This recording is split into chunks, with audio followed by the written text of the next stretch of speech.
Welcome, everyone. Hello. Hi, from across time zones and beyond borders. This is our special Scattering CJ virtual event.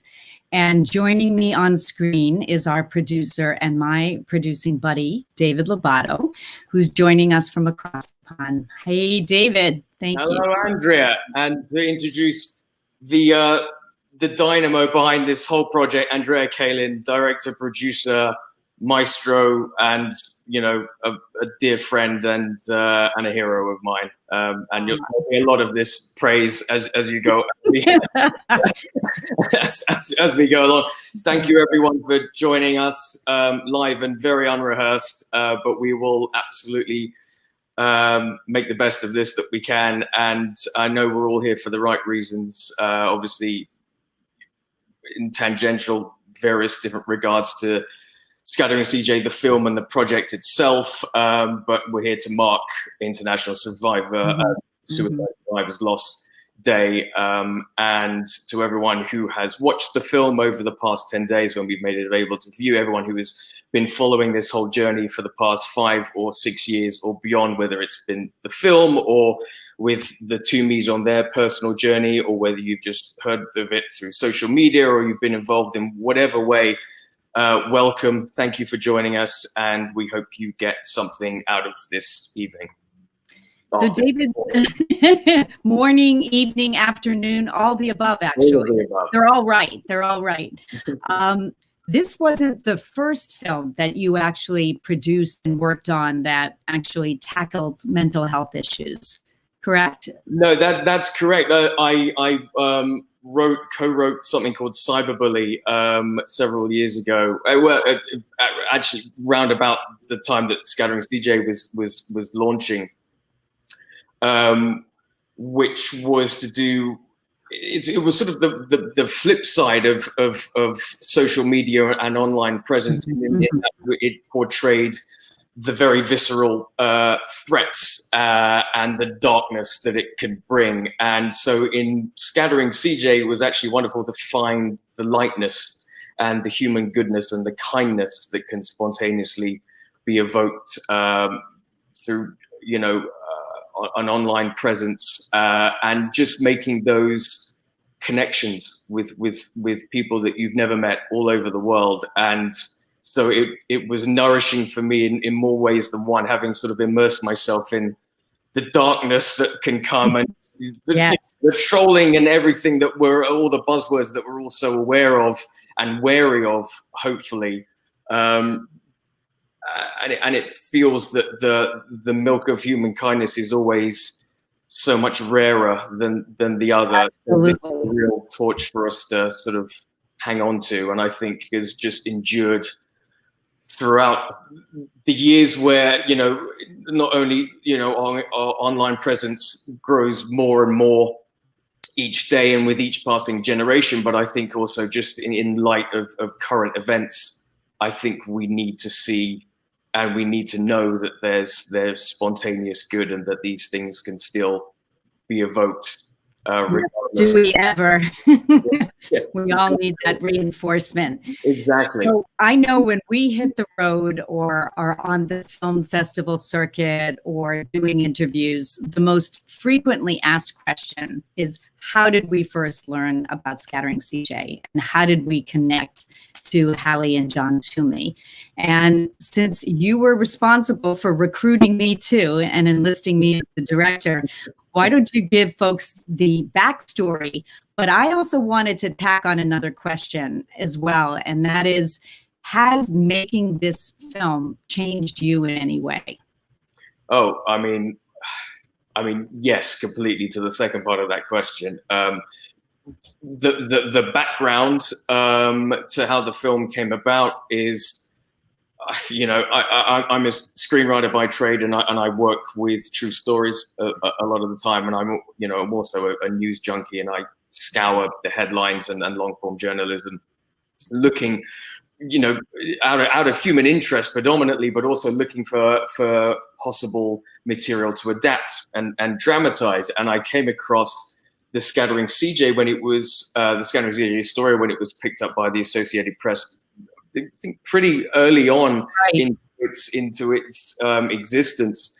And I sort of filed it. You know, I remember literally welling up just reading these short couple of paragraphs and being haunted by it. And I sort of filed the story away, mulling that maybe I could do something with it, you know, in the future. And I couldn't get it out of my mind. And I was also increasingly preoccupied by the thought that there was nothing I could do in its dramatization that would evoke more emotion, or, you know, or Yes. It didn't need embellishment. It didn't need transformation. Mm-hmm. And I was also very preoccupied by the thought that it was happening on, you know, it was an ongoing thing and someone should be chronicling this. And it just so happened, you lucky thing, that we were working on something totally different. And I'd never made a documentary before. So in complete ignorance, I sort of took the story to Andrea and was like, what do you think?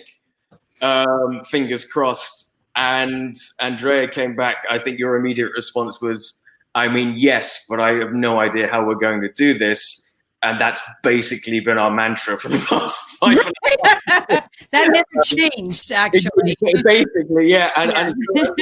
And so then it became, you know, it was deceptively simple, I suppose. I reached out to Hallie on Facebook, not really expecting a reply, certainly in any quick turnaround, but we got one.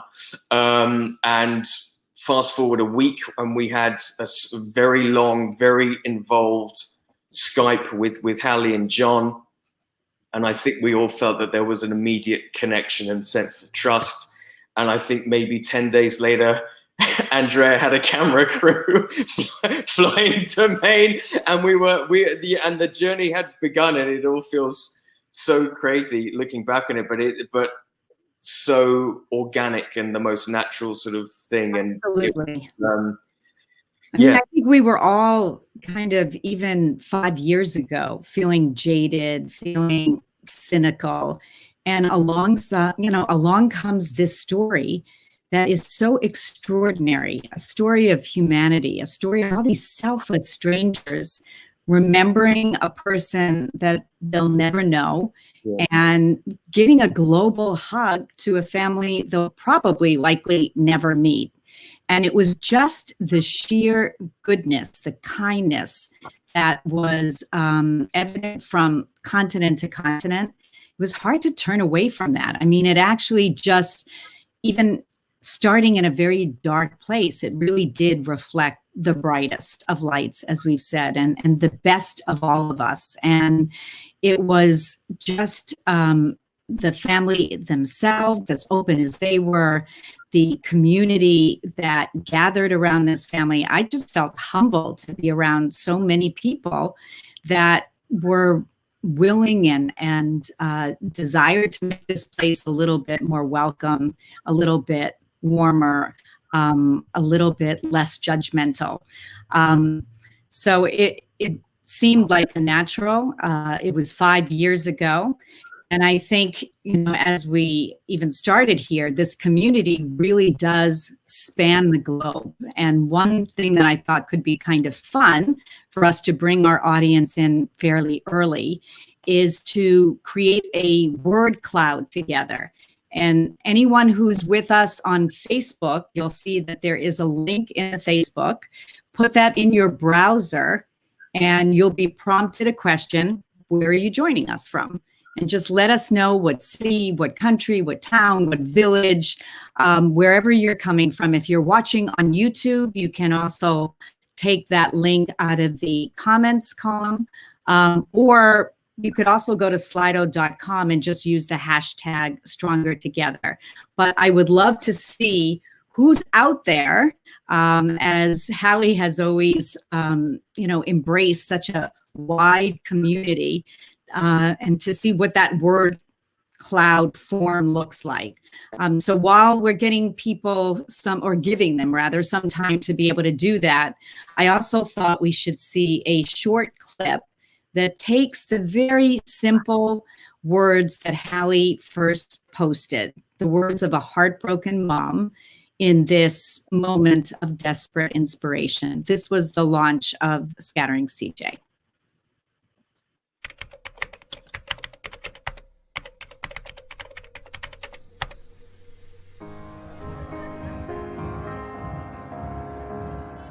Our son did not get to see the world as he might have if he had lived. Our son did not experience adventures as he might have if he had lived. And it breaks my heart. And it makes me want to give him these things if I can. Been thinking a lot lately about CJ's ashes and the lack of a final resting place. We would love to have people, through the power of social media, spread this post. We'd love for our son to see the mountains that he never got to climb, see the vast oceans that he would have loved. We believe that CJ would be happy to know that caring and sensitive people took him on an adventure and sprinkled a small portion of his ashes in places worth seeing. Suicide is a beast. I can't let the beast win. I must find a way for my son to soar across the universe.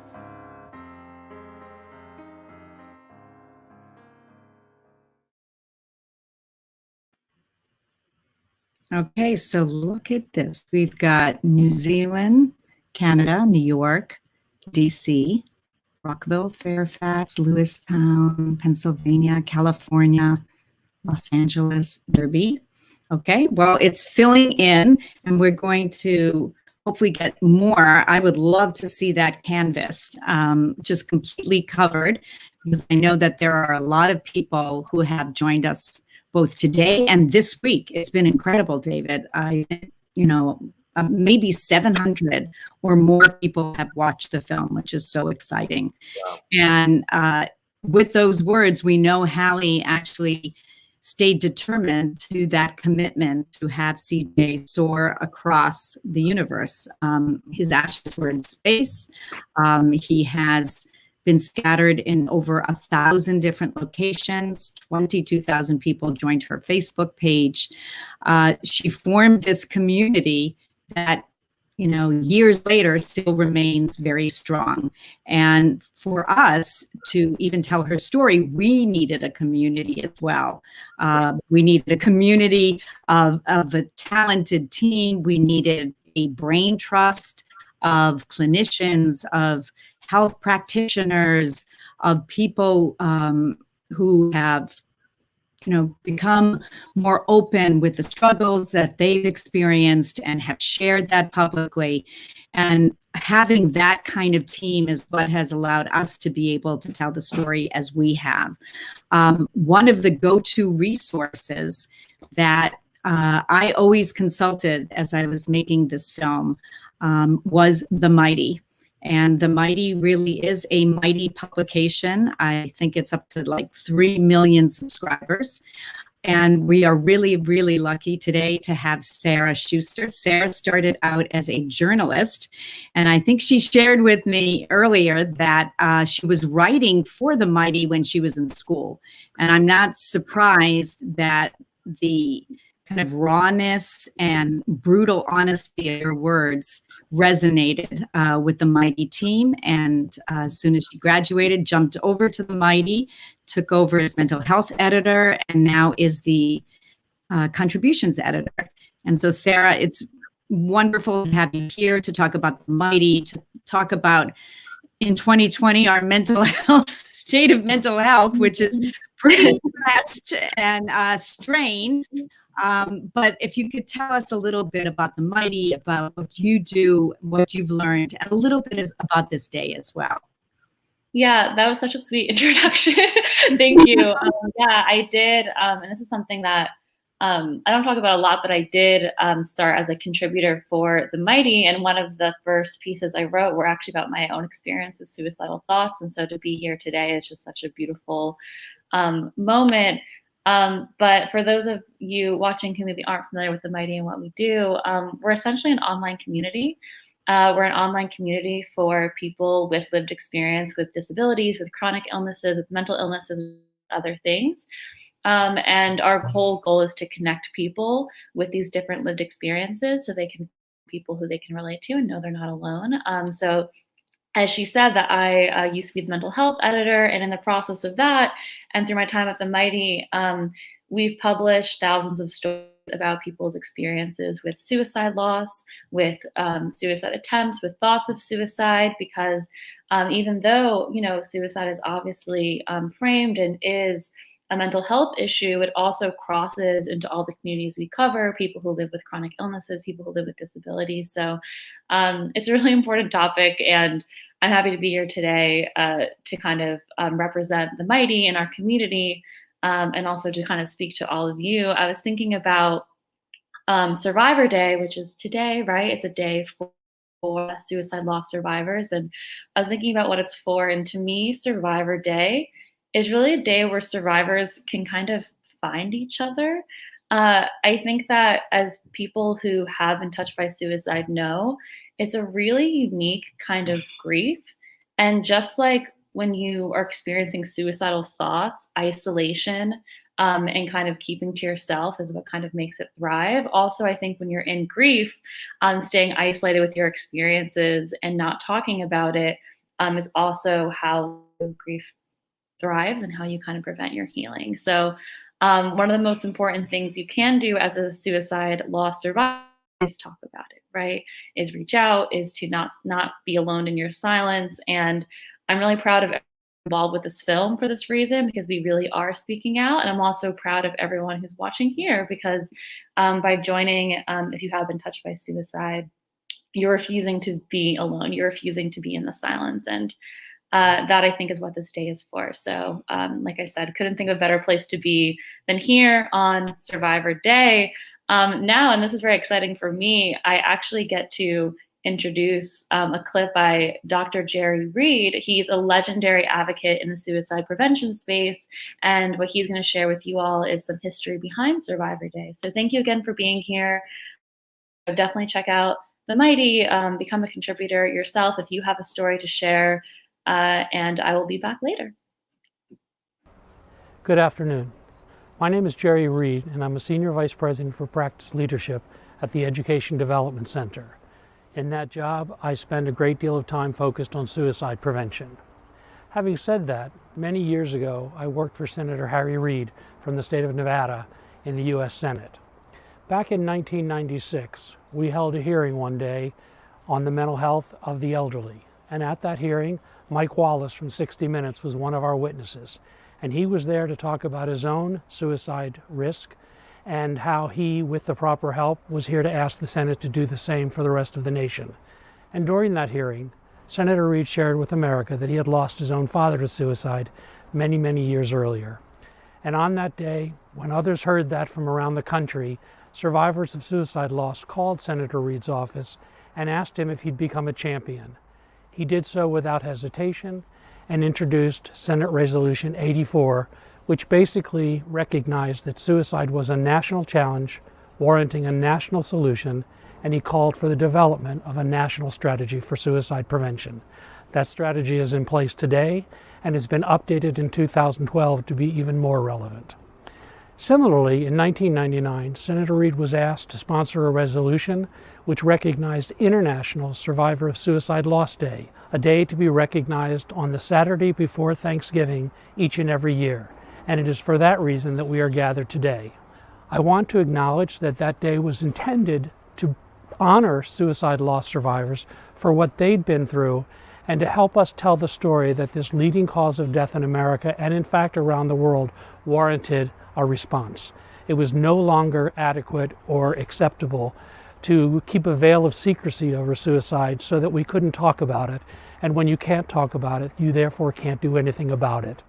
I'm very happy to report that today our nation is much more responsive and open to suicide and its prevention, and it's for this reason that we need you. We can't change the past. We certainly can't turn back the clock, and oh, how I wish we could. But we can't bring back your loved ones, but we can, in their honor and as a legacy to them, help make sure that those who are hurting today don't have to hurt tomorrow. We can strengthen our resolve, we can strengthen our clinical capacity, and we can strengthen our capacity as a nation to look out for those who struggle. What changed dramatically back in 1996 when we started this movement It was the voice of suicide loss survivors who added their stories to this conversation and helped us truly motivate the nation and our policymakers to do something about suicide. And I ask all of you, in whatever way possible, to add your voice to this cause and to certainly share your story. Take care of yourselves. Look after those who may be struggling and inquire with them about what you may be able to do to help. And I'm convinced that by doing so, we will all make a significant difference in suicide in the nation. It's time that we lift that veil of secrecy I mentioned and make certain those who need care get care, both today and tomorrow. Thank you very much.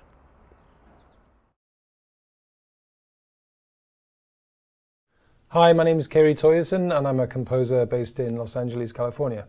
I wrote the original score to Scattering CJ, and I wanted my music to try to capture the sense of hope and resilience and community in the film. So I'm going to play for you the main theme of the movie, which is Hallie's theme, which you hear at the very start of the film. And then it's going to turn into the scattering theme, when people around the world are scattering the ashes in different places. So hope you enjoy it, and thanks for listening.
Hi, Hallie.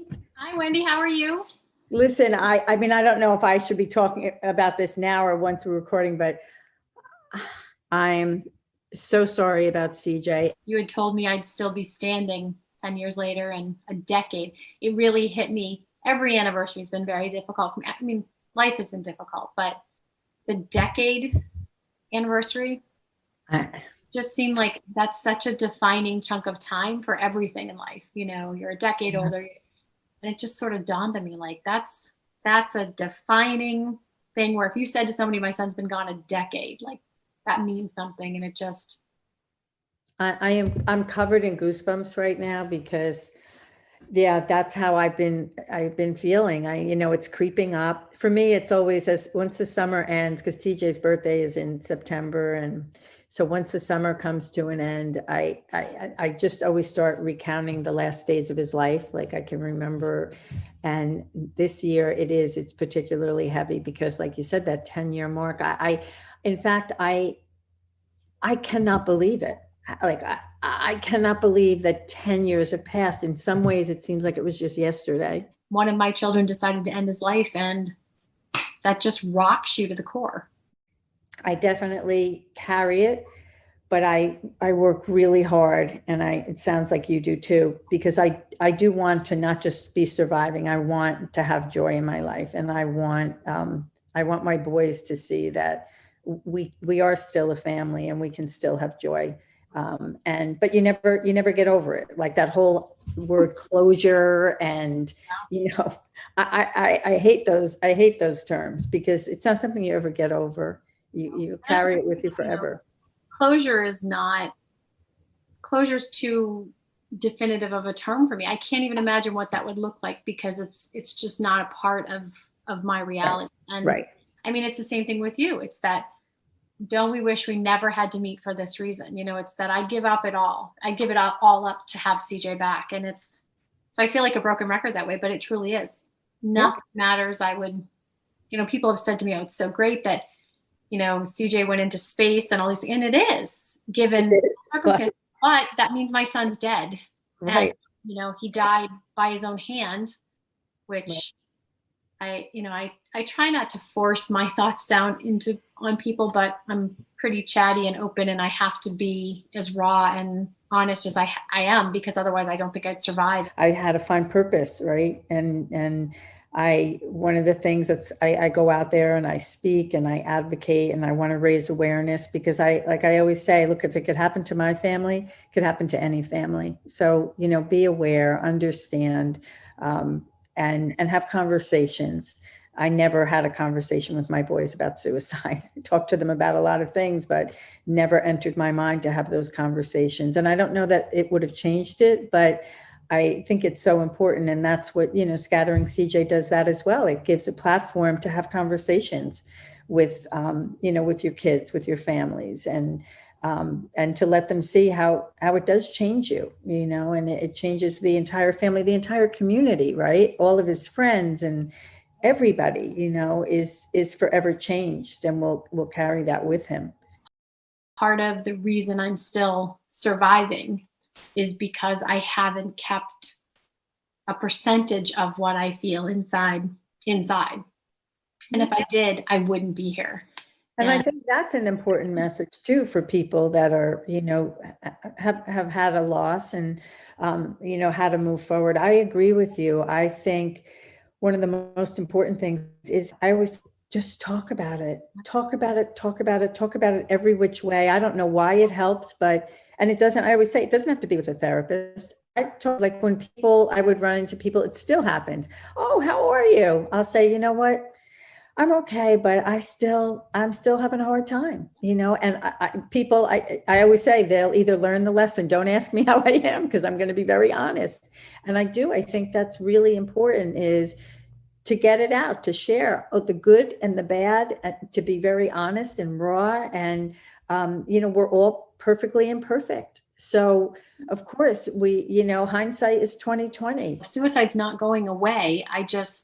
We're working really hard to minimize the numbers. I don't think I'm going to stop ever. I don't think you are. I don't think we can, but if you get to know one person change their mind, that's one less. We can't bring our boys back, but if their deaths have caused us to change in some positive ways, we have to hold on to those gifts, because it is, it definitely, like for me, it has changed my perspective in so many ways, right? You really, when you lose a kid, you really do have a different definition of what matters. Oh, yeah.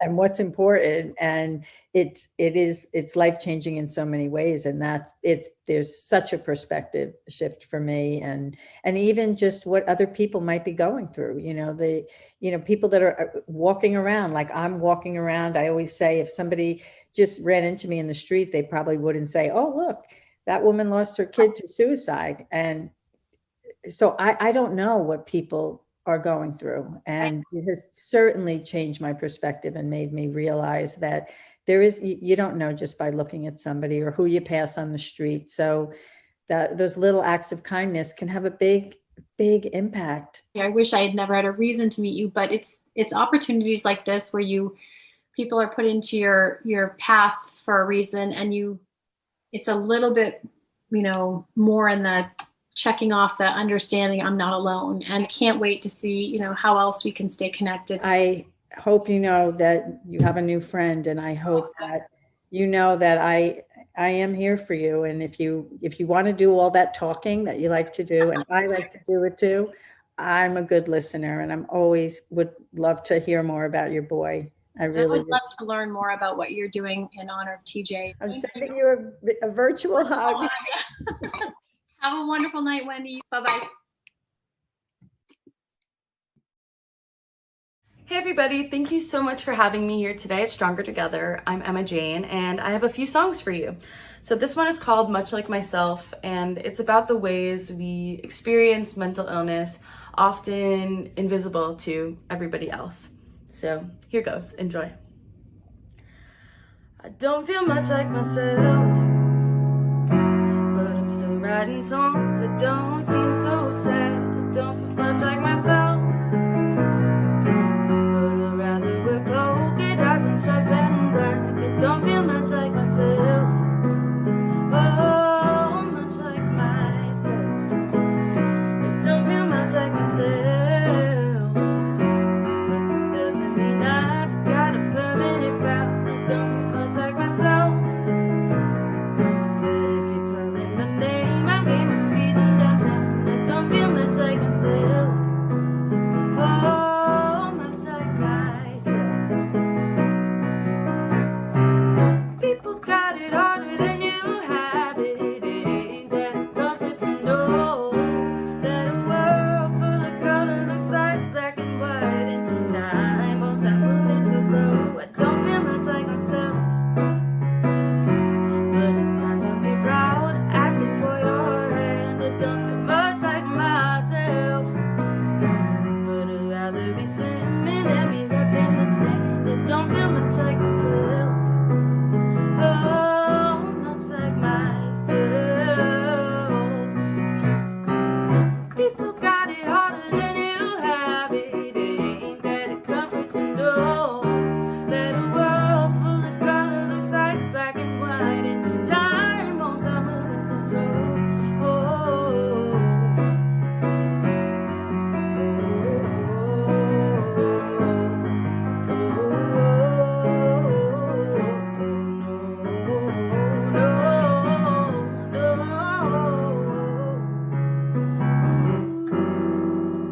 don't feel much like myself, but it felt just like this a few times before. Much like myself, but I'd rather be strong for you than cry on the floor. It don't feel much like myself. You might not feel yourself too. We don't feel much like ourselves, but you'd never have a clue.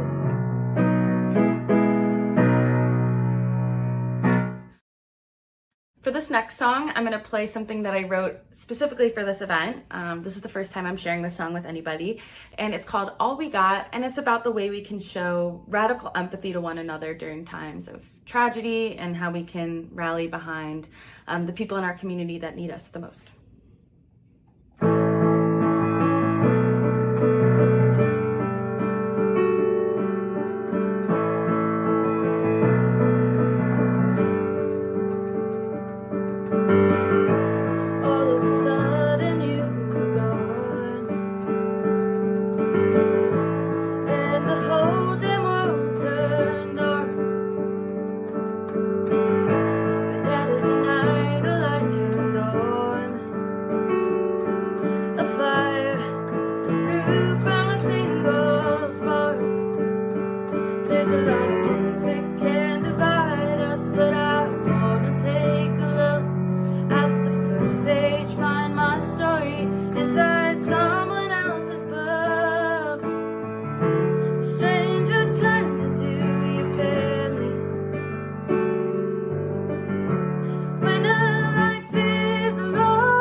How true. Common ground is all we've got.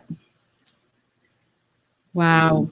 I mean, I think much, Emma Jane. Thank you. Thank that you. was unbelievable, and I think very typical. And I'm going to try and do a smooth segue here. Watch this. It just in the way that, I mean, in music, in so many different ways, the Scattering CJ project has elicited people to express their difficulties or just the way that the project of the film has made them feel. And obviously we have that segment in the documentary itself where, Hallie, you go through all of these most incredible diverse gifts and memorabilia that you've been sent by people who have just spontaneously not only, you know, been involved in the Scattering CJ project, they've kind of made it their own and felt that a need to sort of imprint themselves on it, either for, you know, for whatever reason. And I think what Emma Jane just did for us just typifies this.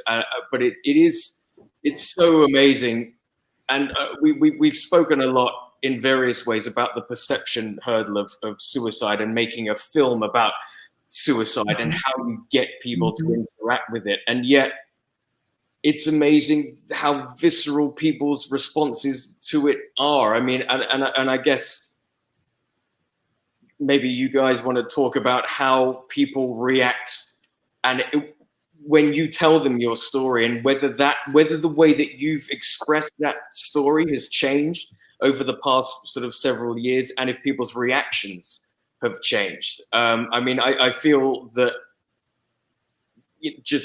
I mean, I could go on for far too long about how my perception So thank you to Hallie and John for joining us. Yes. We hung around and we pestered them for 5 years. They were so patient. I feel like they're my family, and the Scatters are my extended family. And this film is your film. And I think I'd also love in that answer for you to tell us about CJ as well. A lot to cover. Always. So if it's okay, I'll start with CJ because obviously he is the reason we're here. Anyone that's watched the film or knew CJ or has listened to me all these years talk about him, he was just everything. We jokingly say he was and he knew he was all that in a bag of chips. I mean, he was confident, he was kind, he was funny, charming, zero issues with self-confidence. He just brought joy and energy to any space he was in. And I've said over and over, and I will still say that one of the saddest things is that you know, he didn't realize, being such a lover of life, he just couldn't hold on. We are less than as a family because that joy and that energy is gone. Using his story and partnering with you guys to make this has been such a profoundly life-changing experience for us. And David, you asked about when we tell people his story or talk about this film. I definitely think I have changed. Andrea was one of the people who all along the way would kind of gently point out to me how I had progressed positively through this. It was really hard for me to see that. Sometimes it still is, but you know, I still cry, but I don't cry as much. And I can talk about CJ without breaking down because I understand how powerful this story has become. And it's all thanks to the Scattering CJ community, because without it, there would be no story. You guys wouldn't have, you know, contacted us. It truly is through the kindness of others. And I think when you're at your lowest point and your darkest point, and all of a sudden complete strangers rally around you and say, not only are we going to help you, but we're going to help you, as David said, like in just an amazing way. You know, the simple request of, can you take a minute out of your time, your vacation to help us, turned into such a powerful, just a movement. And so for me, over all these years, it's been 10 years since CJ left us and 5 or 6 since we've been connected with you guys. The pain is still there. It's different. I feel motivated by the pain to keep going. I feel like I was terrified what this film would turn out to be, because in the beginning, feeling connected to was instant, but you still don't know what you're going to do with the story and how that's going to play out. And it didn't seem like a story worth telling to me. And now to see what it is and what it can do and what it is doing is pretty breathtaking and overwhelming. And I will say this until the day I'm gone. I'm so proud of Spark Media, of my small family of 3, of the people, my friends, families, and the collective Scattering CJ community for just embracing this kind of crazy idea and letting it organically grow into what it is now. And I'm not sure anyone could have ever predicted it, but it's the most beautifully bittersweet turnout that I could have ever imagined. John, was it difficult embracing yet another one of Hallie's projects, or how do you feel about the launch of Scattering CJ and the community that's been created? I think when we talked about it initially, it was, could we do this? Could this become something? And then obviously to see it just absolutely explode, it does. It just blows me away. It's to see so many people who would show that kind of care towards perfect strangers, back to us. It's absolutely amazing. And I think as we go, I think Hallie gets better and better at this. I think for me, honestly, being the strong one at the beginning, We joked, this seems like the longer and the further along in this process. I was very emotional in the very beginning, and I am now, but more in a private way. And John seems to be going exactly the opposite. He was the strong, silent, not emotional person. And, he's just, we joked, he said, I'm not going to get emotional. And it's been an interesting sort of yin yang process for Absolutely. us. But it's beautiful how you've been able to kind of navigate that yin yang and grow together and stronger as a family. That's not always the case. No, and we're really, really lucky. I've read, I've talked to a lot of people, I'm involved in suicide support groups, online. It's not real.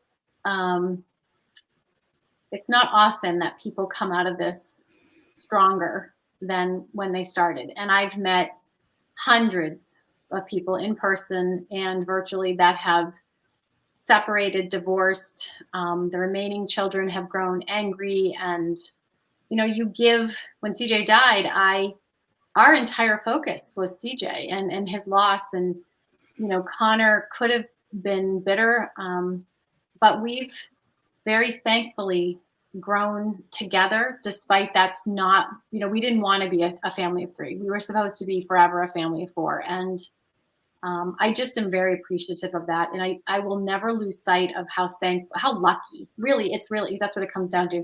I feel so unlucky in having lost CJ, but I know it's nothing but luck and hard work that we are still standing. We're 1,300 miles from Connor now, and we feel just as connected as ever. So it takes work. It's not been a pretty process. I wouldn't wish this on anyone. And I think the statistics show that generally this is not, not everybody, certainly there's exceptions, but it's destructive. And I mean that. Suicide is a beast, and it leaves behind a family that 100% doesn't understand why, can't find the why, there's no reprieve to your grief or your need to understand this. Like 10 years later, I still don't understand it. It doesn't mean I haven't learned some of the things about maybe what CJ was struggling. And I've learned a lot about suicide and mental illness, but no one, the person that could tell me why is gone. So we are lucky we are together and united and strong. And I think we love in honor of CJ. We love each other to honor his memory. Which is beautiful, and how Connor shares in that too, and says he's going to live and live fully in CJ's memory and for CJ. I have heard you say, Hallie, that you also feel blessed. And sometimes you wince and say, I'm blessed in a bittersweet way. And there's a gift that keeps giving, which is of the scatterers. Can you tell me and all of us, what is it about the scatterers that you see as a gift? Especially we have two that are going to be joining us sometime soon. So when you are literally at the lowest point in your life, I was at the lowest point of my life. I have never felt so alone and so lost and so negative. I hated everything. For the Mighty article I just did, I wrote that I resented and hated smiling babies and puppies and all of those things that are supposed to be happy and life goes on. And I didn't even realize it. I was so deeply bitter. And I didn't share that because I understood that it's not anyone's fault that, they're living and loving and enjoying life. But so you put this request out and you think it's not going to be, you don't even know if it's going to be well received. You're not expecting it. And then along come these people who just take a chance on something that is so inherently uncomfortable and awkward. I mean, the reality is this is my son's ashes. This is CJ. This is not sand. It is a scattering CJ is based on an incredibly, horribly tragic thing. My son ended his life and they're left with an earth full of ashes. And so when people came along and said,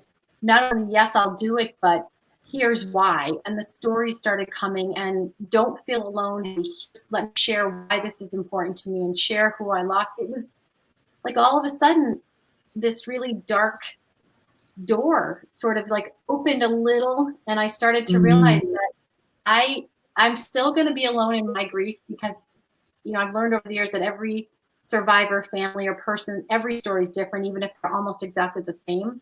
But they started to just give me an inkling of hope and an inkling of believing that tomorrow may not be as bad as it was yesterday. And, I know the two that are about to join us, and they're two of I still can't believe, and I mean this, and you're right, I feel so blessed to have them have come across our path and to just not be scatterers.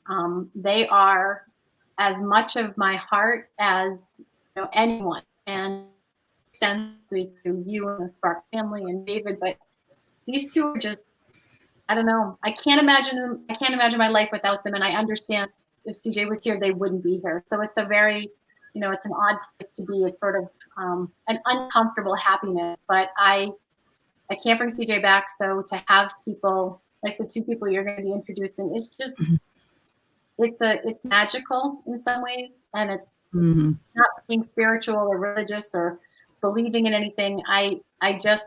This for me is as close to kind of a miraculous moment. Every scatterer has been that way, but there's just some that have just, taken real estate in my heart and will stay there forever. So we have two clips, one on Will Stevens, and Will is quite a character and has had a long, enduring relationship with you online. He's coming from Arkansas, I believe, and runs the Fearless Rock Memorial in Arkansas, which is named after Adam Brown, and also the honoring the Navy SEALs and Extortion 17 group. After the short clip on Will, we'll have another shorter clip on Kelly Vela, who is this massively talented designer from Sydney, Australia. And people who saw the film saw that she also scattered CJ's ashes with her entire family, in-laws, outlaws, sisters, siblings, everyone in Fiji. And so I'd like to just watch these two clips and then have Will and Kelly join us, both from Sydney, Australia, and from, I believe, Hot Springs, Arkansas. So we go down there to get CJ, we'll just, whoever goes down there, we'll make that determination. In May of 1984, I was in 8th grade and I came home from school. And within a few minutes of me arriving, my grandmother committed suicide, and I was the only other person in the house. We got to rig up a pole. But it was a very challenging time. Our family had to really come together and really kind of work through that personally. A pastor told me at one point in time, you have to quit crucifying yourself. You'll never get the last nail in. Now where I'm at, I know that I wasn't to blame. I know there were a lot of other factors. It was a thing that took a long time for me to get over, but at the end of the day too, I know that my grandmother didn't do it to hurt me. I've learned that with time comes a peace.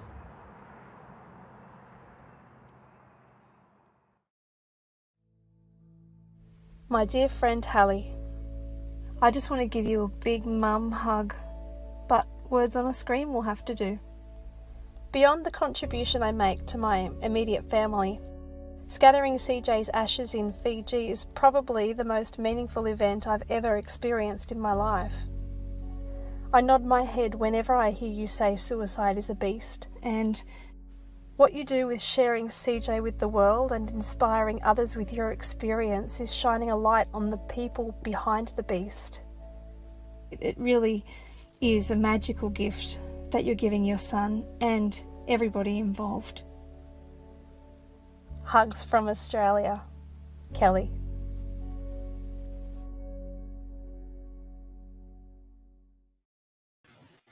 Will Stevens and Kelly Vella, welcome. Hello. This is like a mini reunion. It is. The band's back together. Yes, we are. Yes. And for those that don't know, we surprised Hallie. John actually was in the scheming with us because we wanted to make sure she wasn't going to have any kind of cardiac arrest. And he said she could bear it.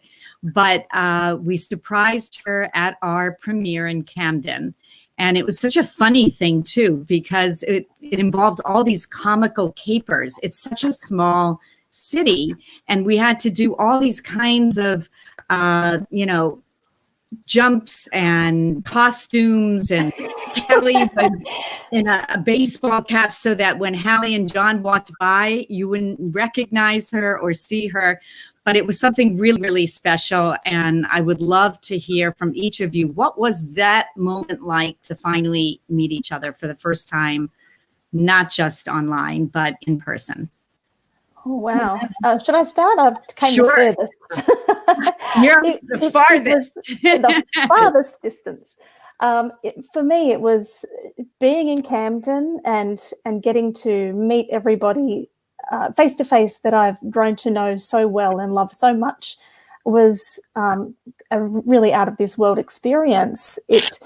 The connection that I have had with this whole project and with the people I've met just online was phenomenal. And that's how I know this story touches all different types of people far and wide, because I'm so far away and yet I felt so committed and so connected to this project.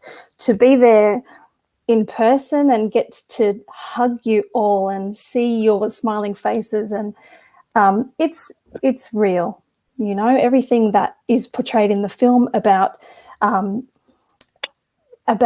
hope and love and generosity and purpose. It's all real, and everyone who's come to this project has brought all of that with them. So it was a real thrill to be there and to meet you guys in person. And our funny guy, Will. Oh, thank you, Kelly.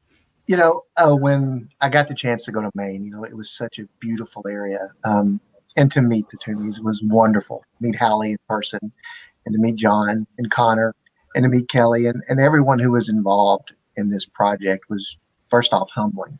When you actually get to see the movie that you had a very, very small part in, and see how it touched people.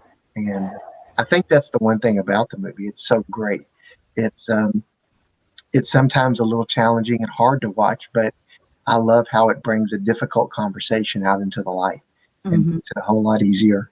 And the one thing I say about it when everyone asks me about it, I was like, it is a little hard at times to watch, but at the end, there's always hope.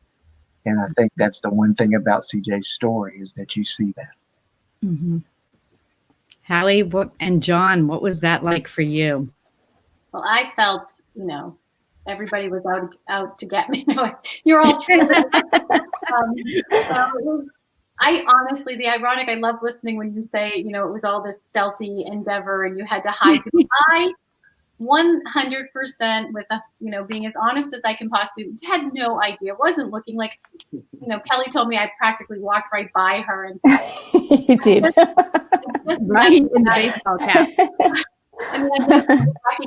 People recognize Kelly from the movie and her accent, but Kelly is from Australia and Will's from Arkansas, and Camden is this tiny little place in Maine. And it never dawned on me that it would be a part of that. And so to have that moment, I'm glad I didn't know, because those feelings were just as honest, and, my heart was pounding, and I'm surprised I didn't have a heart attack, because it's like the most wonderful surprise I've ever had in my life. And to know that not only that Andrea and David and everybody wanted that to happen, but that Kelly and Will were so willing, to just, step out of their lives and to travel all that way and to be there and to not really have any idea how that would be in person. Kelly said that, you felt connected and you feel connected. And that, to me, those words are so powerful, because, people through the internet, and people in virtually, and you don't know what that's going to be like in person. And it was so much better than I could have ever imagined. And those moments of them walking out, and, what goes through your mind is this happening? Is it just, and to just have all the footage we have of them mic'd in the back when we're talking, and, with their mics using the bathroom and all these things. It's such a wonderful moment in time for me to reflect back on. And when I'm really sad, and, I've always said Scattering CJ, the page, and the movie are places I can go to when I'm really struggling to kind of find something to keep going. But when I know I need smiles and just real, uplifting feelings, I can look and remember their moments and their smiles and their hugs, and, their accents are both so amazing. And just my life is so much better for having them in it. It's a gift. I would say the same. My life is better for having you in it, and you inspire me endlessly, and it makes the world a little bit smaller, feeling like people are touched by this story all over the planet. Kelly, was this the first time that you got involved in, let's say, a Facebook global initiative? What was it that kind of drew you in? And then I have the same question for you too, Will. And how has this experience of being engaged in this Scattering CJ community shaped you, or how does it continue to linger with you? I saw, like most people, an article written about you, Hallie, on Facebook, and was just immediately touched by the magnitude and how far and wide CJ had already traveled. This is going back to 2014 or 15. And the first thing I did was check if CJ had been to my home city, which he had. But Fiji was a place that is important to my family, and we were planning a trip there. So it was a real honor to receive CJ's ashes and take him with us. And as you say, incorporate him into our holiday and talk about who he was and why he's not here anymore. My children were all of 4 and 5 years old at the time, and CJ's always been a part of their reality. They've always known that there was this guy, and that we have his picture in our house, and that he's traveled far and wide, and why that's important. And they understand what the ash was as well. It's been a real, I think Wendy touched on it earlier, it's been a real opportunity to open conversations with children that we want to teach and impart values. And I feel very humbled and lucky, very fortunate to probably be one of the only people in this group that suicide has not touched thankfully. There have been some close calls in my life, and I'm so thankful and grateful that those people close to me have been saved because they reached out and they got help that they needed. And that's so important. The power of this story being retold and shared is that it could save one more life. You know, one more person might understand that if you stay tethered, if you can tether to something, someone, be accountable to one other person in the world, that could be all you need to keep going. Well, you know, what was it? I know that you had found something, but you had went to such length to try to track it down. I mean, like Hallie says in the film, who does that? I mean, you do that. You know, when we found this small box that had the remains of CJ in them at the underwater memorial, and we had no idea who CJ was. We had no idea about the Scattering CJ project. And I remember bringing it up, and we looked at it, and that led me to look online and found out CJ's story. And I remember I actually used social media to reach out to Miss Hallie and ask for a conversation. And this was not a conversation I wanted to have with somebody. You know, I mean, as a rule, we don't allow remains to be at the memorial. But as I talked to Miss Hallie, you know, the memorial kind of stepped back, and I heard CJ's story, and I heard how it impacted the family. I don't know who put the remains at the memorial. You know, I do have to thank them, whoever it was. It let me be a part of this project. It let me meet the Twomeys. You know, but it allowed the dive team to help one more family and to minister to them as well. You know, I think we go down and we visit CJ. We took him down to a statue of the Virgin Mary, and he stands guard over her down there. And we went and saw him last weekend. And, you know, it's very unique that the youngest members of our dive team, they learn that, you know, that the importance of that and how he's always down there, and that we go down there several times a year, cleaning and just make sure that everything's okay. And so, you know, when we all go down and say, we're going to go down to the Lady of the Lake, you know, someone always volunteers and says, yeah, I'm going to be in charge of CJ. I'm going to go down and check him and make sure he's okay. But the most unique thing is that, you know, CJ was a veteran, and we always salute him when we're down there. And so it's a very powerful moment. It's a very powerful place to be. And it's just been such an honor to be a part of this project.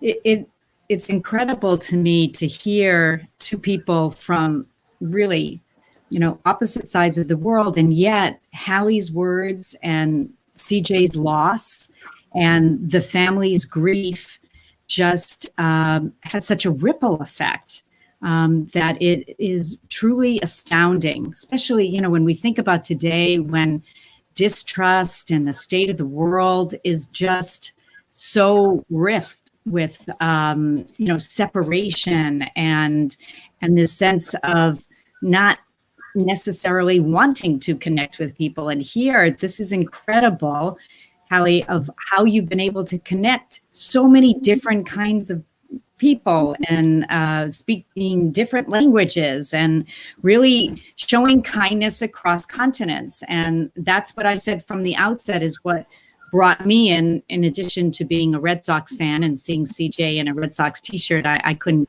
you know, ignore that. But I mean, just this sense of really, it's restorative. It's restorative to hear you, Kelly, to hear you, Will, to hear the emotion of what you bring to this and the seriousness of understanding this family that you had never met. And it's just something that I think is so unusual and remains extraordinary. And I never tire of hearing of all the different people that have been involved and have scattered ashes, and the request that you continue to get to scatter ashes.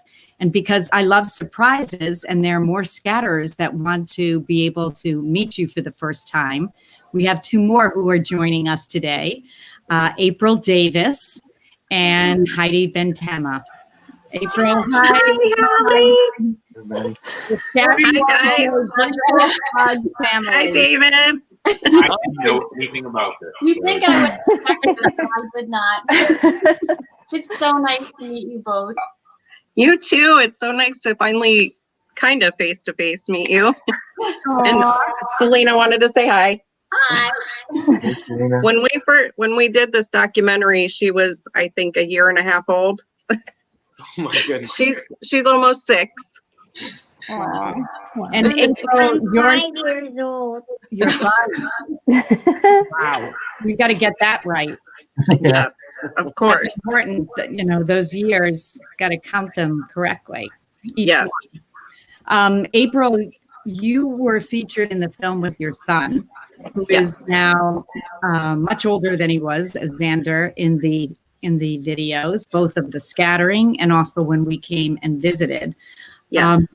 How has this film continued to play a part in your life and in your relationship with your son?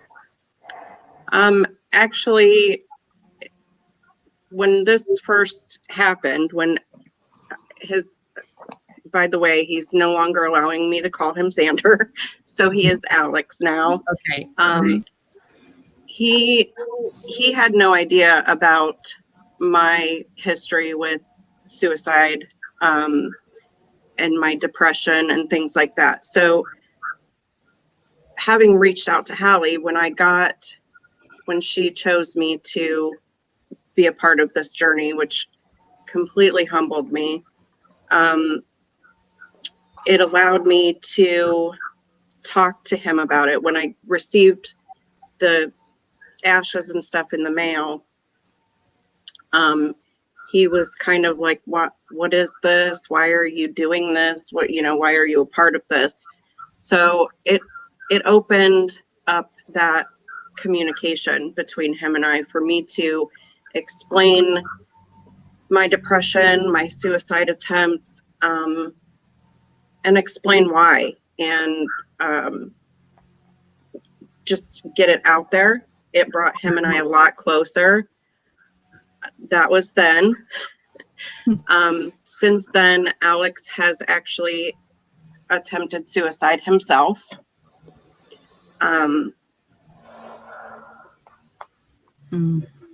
Which was very hard for me. He's doing better. We were not talking for a while, but thanks to Hallie the other day, she reached out to him. I messaged him, but he did not respond to me. So Hallie asked if she could reach out to him, and she did for me, which led to him contacting me, and I went and picked him up, and he came and he watched the documentary with me. We both bawled our eyes out the entire time. And then, we were able to talk and have a couple days together where we could just regroup as mom and son and just enjoy each other's company. So it was really amazing for us to once again be connected by this film and this movement, like Hallie called it. It really is a movement because it has touched so many people, and it has allowed talking about these things and getting it out there to where it's not a stigma. It's not this, you're not weak, you're not a bad person. There were a lot of people when I tried to kill myself that called me selfish because I wasn't thinking about leaving my children. But when you're that deep in a hole, that's not what you're thinking about. Mm-hmm. So it allowed me to talk to Alex about that and explain to him that it wasn't his fault. It wasn't anything to do with him and, you know, my other 2 children. So this has meant the world to me and my family. And again, like I said just a few days ago, so it's still here. And CJ, I have his picture still on my nightstand and on our fridge. I talk to him every night, Hallie. And we still go to our rock. It used to be my rock. It's not my rock anymore. It's mine and Alex's rock, so it's our rock now. And we still talk to him. I still talk to him a lot. So he's not ever going to be forgotten. Just know that you have touched so many lives, and he has touched so many lives, and we are grateful to you. Unfortunately, because of your loss, you have allowed a lot of people to heal. And I hope to one day meet you in person. Me too. When all this stuff is over. We will one day. Thank you, April. And I'm wishing you strength and you and Alex to continue to deepen the relationship. And it's amazing, Hallie. It's another example of how you went from online, offline, just immediately intervened to do what you could to try to reach out to him. Almost as if he was a friend of yours and you were, casting out a line to him. Mm-hmm. When April told me about what was going on, it's heartbreaking. I mean, it was horrifying enough to hear that Alex has tried, but then to just hear that they weren't connecting, I had to do something. And honestly, I didn't expect it. I know teenage boys or young adults are not always receptive to, first of all, their moms, but, women, they're adults that they have dealt with 6 years ago or however long. But anyway, it's, I don't know, I'm so glad you both to hear that you're talking to him. Me too. Thank you. You're welcome. And he says hi. He wanted to be here, but he had to work tonight. So I'll bug him on Instagram and say hi. Okay. And I'm so glad that Heidi is with us too. She was so helpful as we were trying to pull together the different stories and meet the different scatterers. And your story was also just, touched us to the core. How did you first find Hallie, and how did that relationship start, and where's it gone for you? Yeah, so I first read a news article. I think it was Christmas Eve 2013, I want to say. I don't know why I remember that date. But I found Hallie on Facebook. I followed along and I listened for several years. I wanted to participate, but I didn't really know where I fit. I didn't feel worthy enough to take CJ on a journey yet. But in 2015, my brother-in-law took his own life. So after that, I really knew I needed to participate and I needed to scatter CJ so that I can make a promise to Hallie for myself to keep living, but also to honor my brother-in-law. So.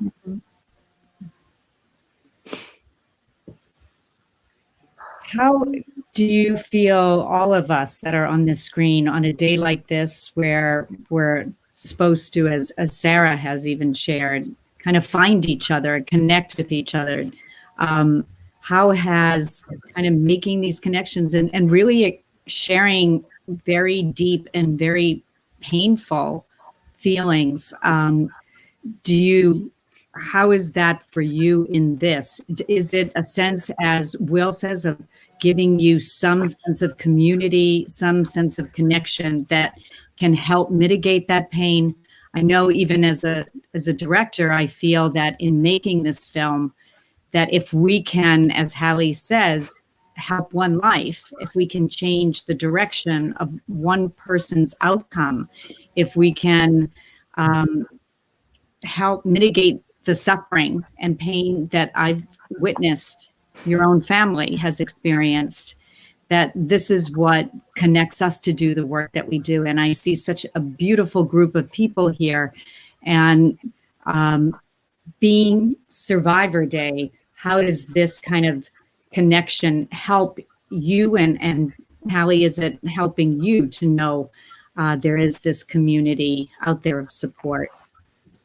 So I will say that for the last few years, once I actually realized that this day existed, which, you know, prior to CJ, I was naive. I didn't really understand what's out there with regards to survivor suicide prevention. And anyway, so when I found out about this day a few years ago, really what we would do is just I'd write a post about it on Facebook. And although that felt extremely important to me to do, I didn't necessarily think anyone kind of understood the significance of it or the relevance of it. So when you had mentioned, Andrea, that you wanted to do this event today, it felt right.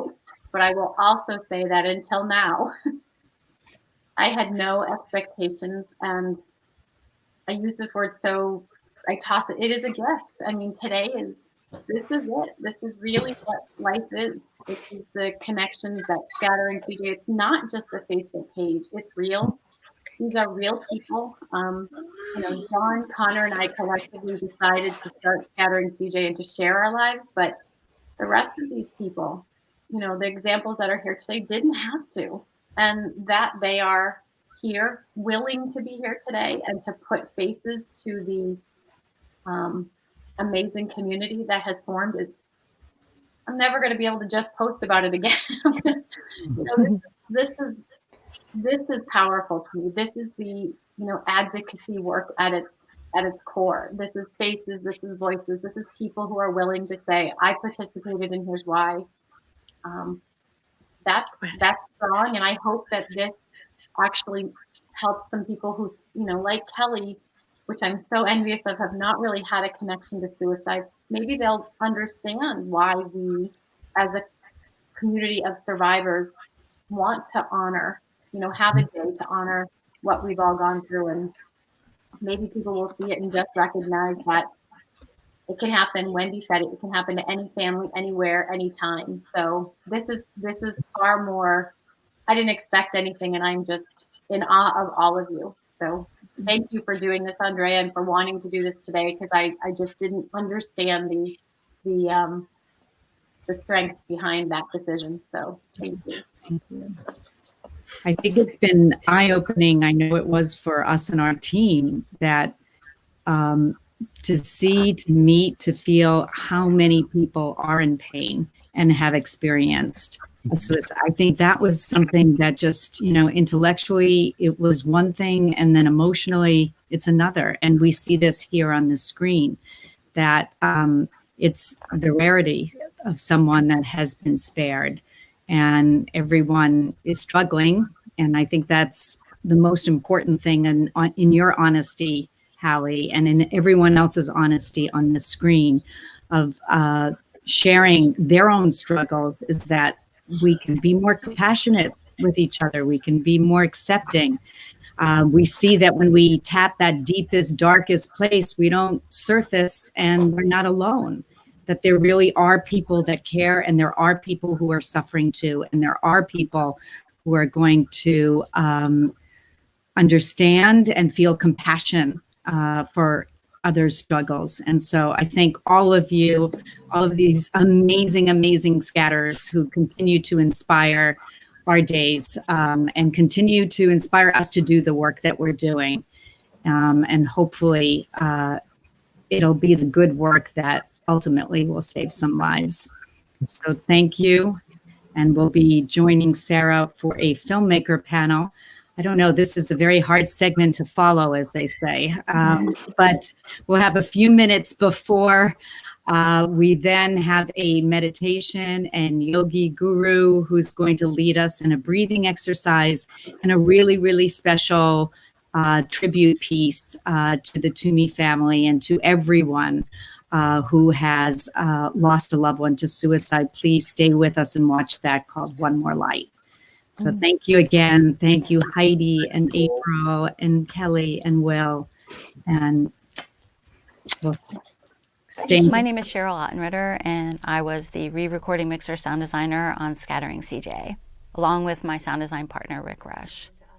The project totally intrigued me from the beginning because I feel we don't talk about mental illness and suicide enough, and unveiling that and taking away the stigma is really important. The storytelling behind Scattering CJ was important, especially with the sound and the sound signature of trying to figure out how to symbolize different things throughout the story so that the listener was experiencing not just the visuals or the typical sound, but also psychologically tying in different sounds with parts of the story or characters in the story. And that was probably the biggest challenge of the project, was getting all that right and having it blend in with the music and the characters and the story flow. During the process of the film, I remember very distinctly finding out that an editor friend of ours had committed suicide, and that just was very difficult. And it reminded me why it was so important to finish the project. The loving community that Scattering CJ has brought together reminds us that we don't have to hide or not talk about suicide, but that, you know, all lives are to be celebrated. And now the story and the film portrays that, and that can continue and perpetuate the healing notion of Scattering CJ. Okay, and we're back. We get to talk to some of the lovely people, most of who you've already seen before, behind the film. I'll definitely do some quick intros, but before, I did want to give a shout out that there's going to be another Slido for folks to answer questions. If you're following along live, that this question is going to be in one word: what's your takeaway from Scattering CJ? Word takeaways, if you want to participate. I believe that will be in the comments. But really quickly, just to kind of intro the lovely people we see on screen. You know, John and Haley are here, CJ's parents and founders of Scattering CJ. We have David, the producer. And it's funny, I actually do want to read these bios because they're very impressive. You all very impressive people. So I learned a lot about you. Don't bother reading. David's a British writer with a background in physical production on films such as Casino Royale and Hitchhiker's Guide to the Galaxy. I thought that was cool. So nice. I'm glad you're here, David. Andrea, director, producer, writer of Scattering CJ, founder of Spark Media. And then the new face is Ethan, who is the director of photography, associate producer, assistant editor, and outreach. He's the ultimate multi-hyphenate. There's a lot of he's also been the technical director of this whole program, which is why we haven't seen him, and we all have to thank him because it's been going incredibly smooth. So, it has. So thank you everyone for being here. And I think they made a comment below, but please participate in the Slido, but let me know any questions you have about the film, because I can, now's the time. But to get this started, I did want to start with asking John and Holly a question. I know that this event is probably, it's a lot, and how much you guys have shared already. I really appreciate. I did watch the film this morning. I was able to watch it, which was really important for me. And something that I was really struck by when I was watching it is you guys mentioned this, the power of social media, right? And the power of you guys being able to go to Facebook, tell your own story. And I was wondering when, the camera crew showed up and all of a sudden there's, strangers in your house getting the story. What was the difference in maybe what were the maybe challenges of the process of actually having your story made into this documentary versus before when you kind of had the power to share it on social media? So the entire thing is a challenge. It's not normal to have people in your homes. They're not joking when they have said in the past that it was, we had a conversation and 2 weeks later, these basic strangers came into our house and then you add into that the topic and the reason they're there, which is so emotional to us. And we hadn't, like you said, I had shared it on Facebook, but complete control over how much or how little and then you put your faith and trust in strangers and the camera is inches off of your face, or it sure feels like that. And you're doing awkward things and you can't understand how it's relevant or why it's relevant. And it was a struggle. It was, I'm far more extroverted than John and Connor. They are incredibly introverted. And if I thought it was uncomfortable, they thought it was really uncomfortable. But, very quickly it became, I don't think it was ever easy, but it became something that we just blindly trusted the people that were with Spark Media and didn't hesitate to, one, just let them do what they needed to do and what they wanted to do, but then also that there was such a trust that we could say if something was uncomfortable or awkward. And so it just organically grew from, this was such a scary, terrifying thing to have in our home. Even after the first time they left, I remember saying to our friends, Chuck and Donna, like, oh, we're going to do this again. We couldn't get all in one, it was hard, but it became, as we grew with them and the story grew and we became really closer with them, that, you trust somebody wholeheartedly with the most precious thing. That my most precious things are my boys. And not only were they filming, to share the Scattering CJ and CJ story, but they were also, Connor had agreed to open up and, to know that they were safely presenting him and not pushing him. It was just, I don't know at what point it just became like, this is okay and I believe in it. And it seems like that very early on was just, we didn't regret it and didn't, ever want to look back. And now when I see the final product, it doesn't feel, the remembering all those rough parts or the scary stuff is just gone. So. Yeah. Well, I was going to say, Andrew, I know you said in the beginning where when you guys got to meet in person, it did seem there was a connection or a kinship, which I imagine is important in many documentary situations, right? Where it's important for your subjects to feel comfortable around you. It's important for them to think that they can be honest and open up to you. I was wondering for you and also David and anyone, how was this project different than other projects you'd worked on before? And was there any one of you had to change or do differently? That's a really good question. I think that the trust factor is in every project that you engender. And I think that's actually the difference between documentary filmmaking and journalism. I came from journalism, and you can embrace a story, but you're in and out of it pretty quickly. And with documentary filmmaking, you have to not just embrace the story, but you, initiate relationships, because generally the documentary is going to carry over a period of time. And so what was key in our relationship, as we talked about, is I think it was the very first day when we sat down with Hallie and John, I had said, okay, here's one ground rule. I can ask the questions, but you can say no. And you can trust that when you say no, that we're going to respect that. And so I think immediately it's just these incremental steps that you have to build in building trust. What was different about this is we did feel a responsibility. We felt a weight of both getting this right, which is why we worked with a brain trust of experts from the beginning. We felt a weight with our relationships with the family.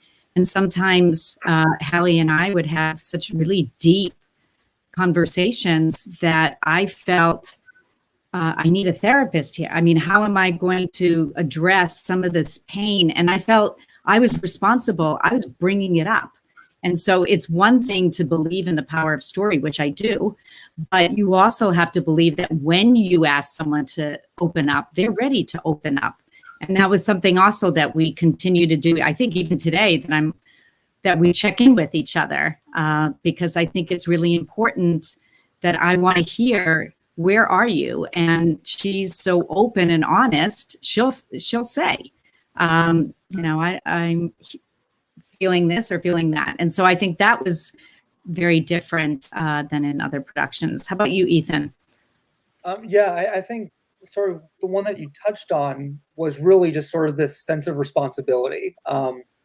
In the other projects that I've worked on, it's the stories that we're telling are about people who are still with us. And unfortunately, CJ is not here, and just that responsibility to introduce our audience to people to someone who, we unfortunately had never met, and to do so in a way that his family could see that, yes, this is the person we remember.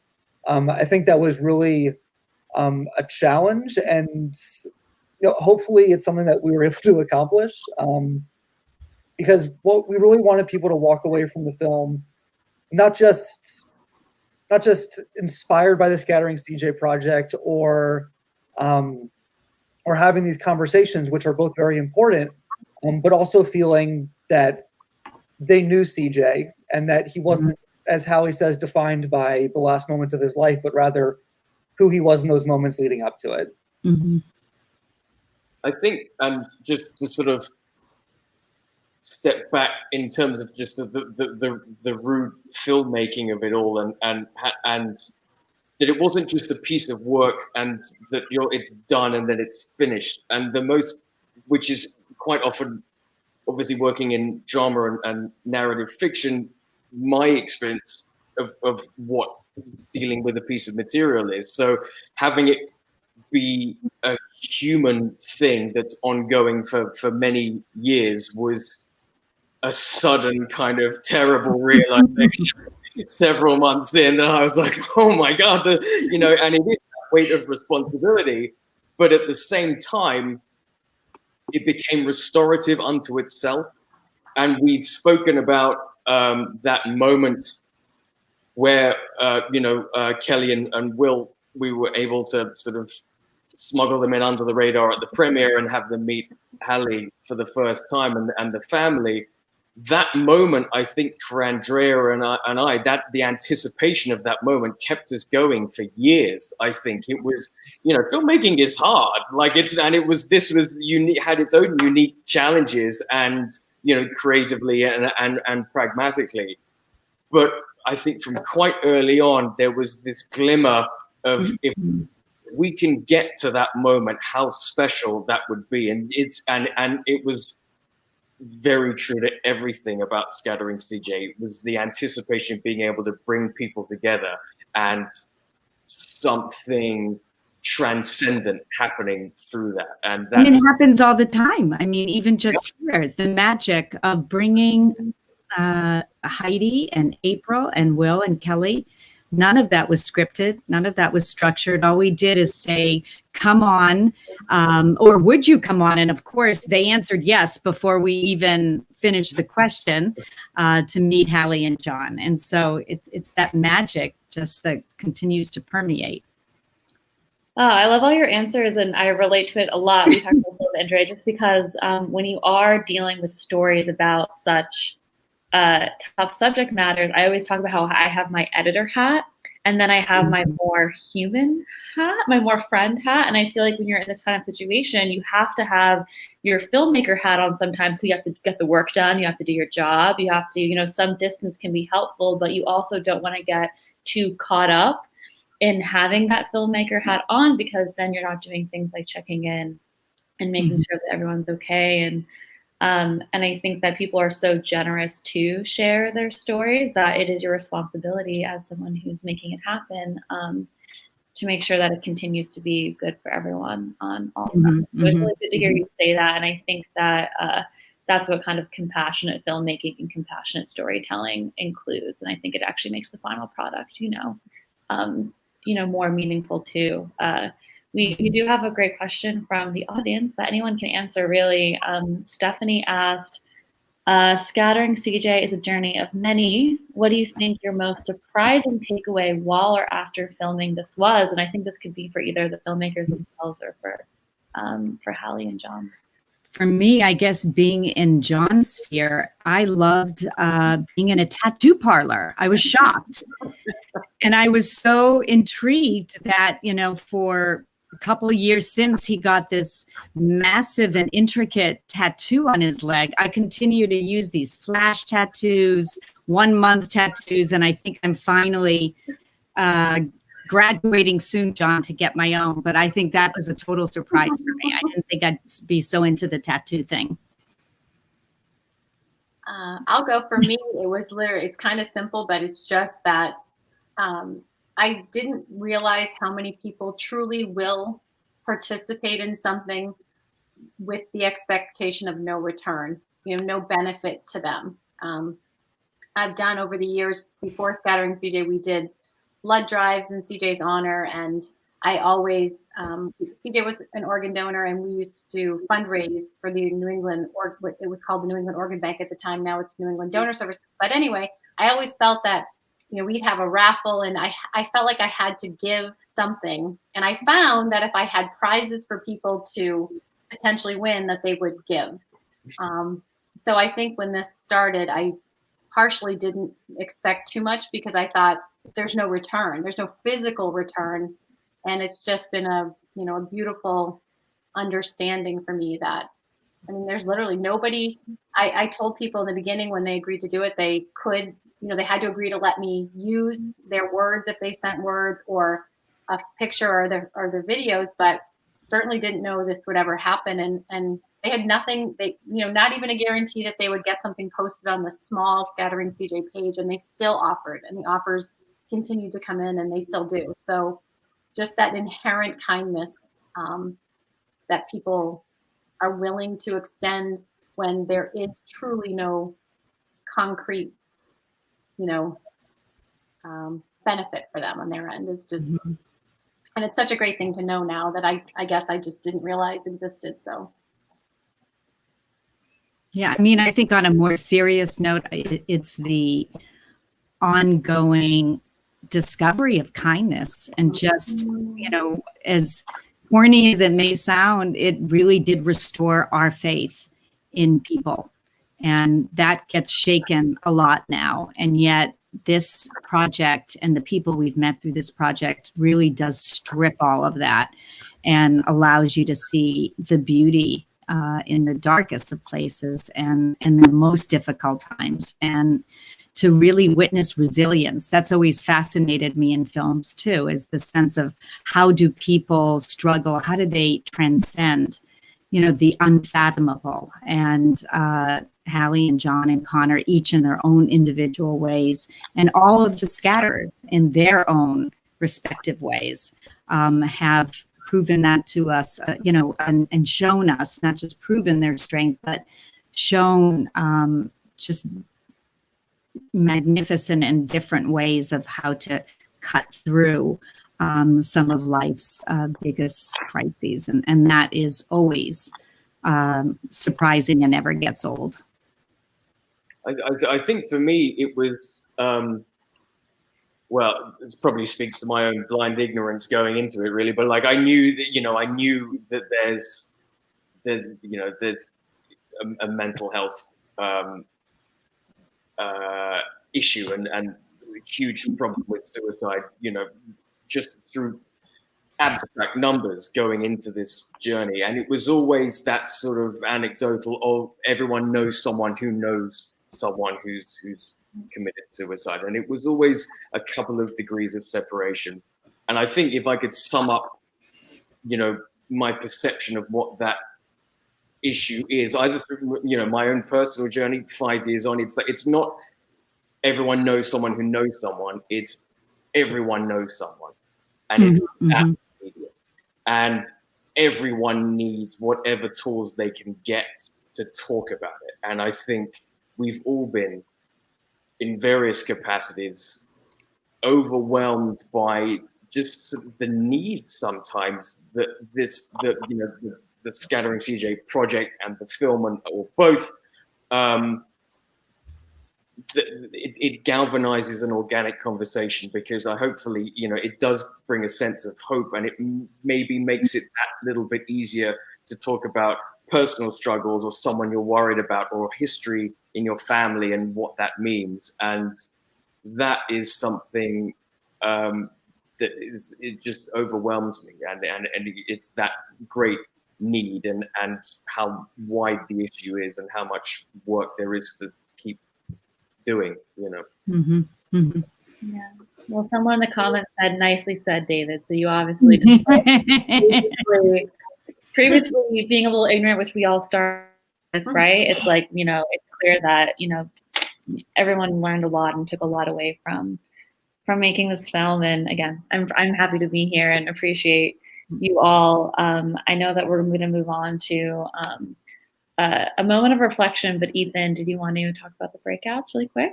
Yeah, sure, I can. And just to answer your last question.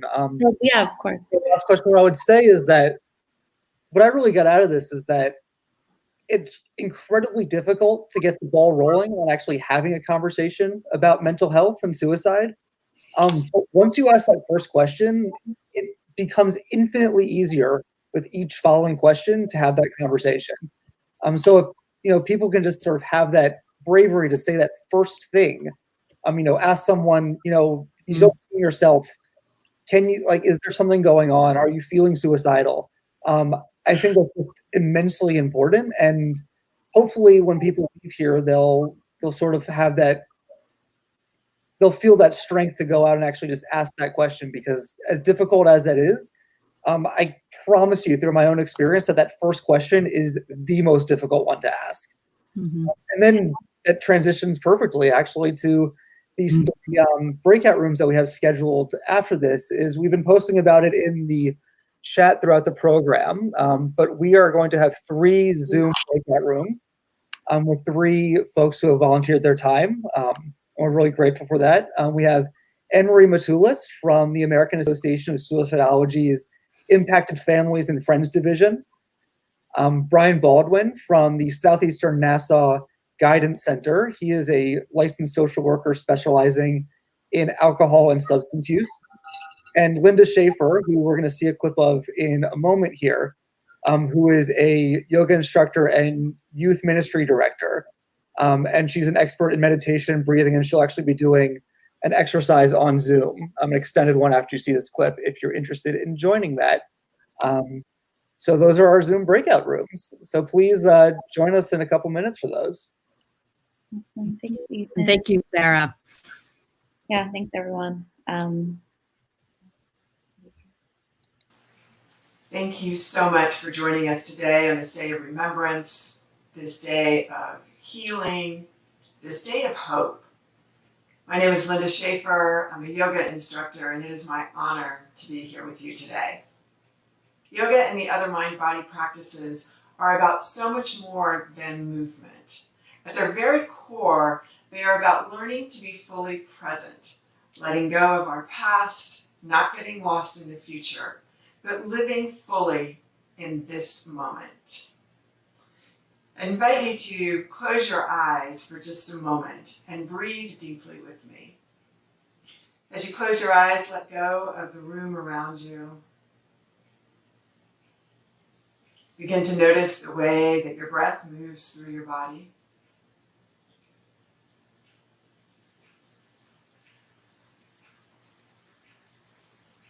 Slow your breath down.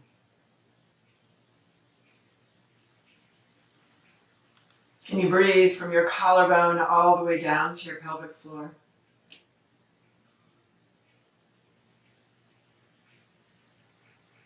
Can you breathe from the front of your body all the way into the back of your body?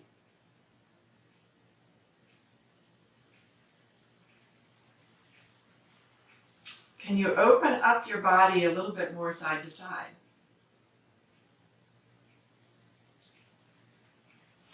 Breathing deeply stimulates the parasympathetic nervous system, that part of our nervous system that slows us down, that calms us, It allows our muscles to relax. It allows our body to let go of the trauma that it has held for so long.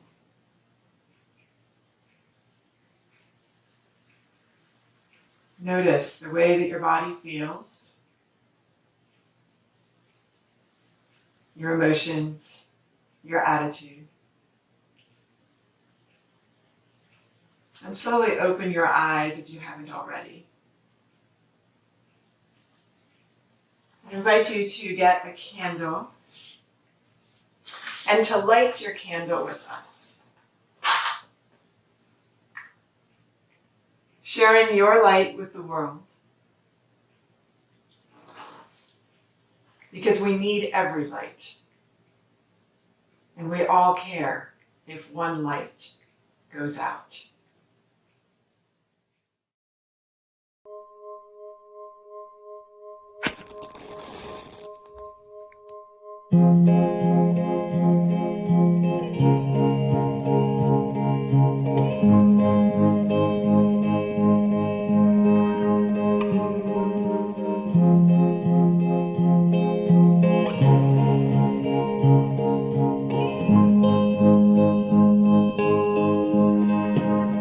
Should have stayed, were the signs I ignored. Can I help you not to hurt anymore? We saw brilliance when the world was asleep. There are things that we can have but can't keep.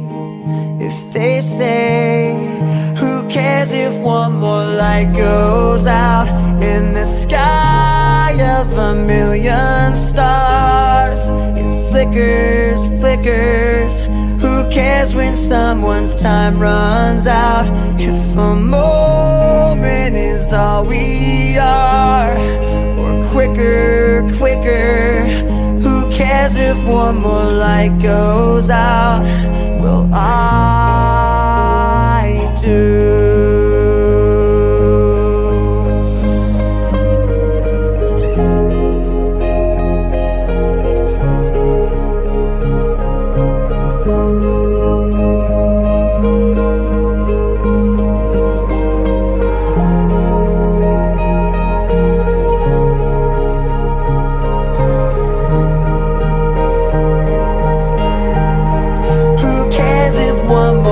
Goes out in the sky of a million stars. It flickers, flickers. Who cares when someone's time runs out? If a moment is all we are, or quicker, quicker. Who cares if one more light goes out?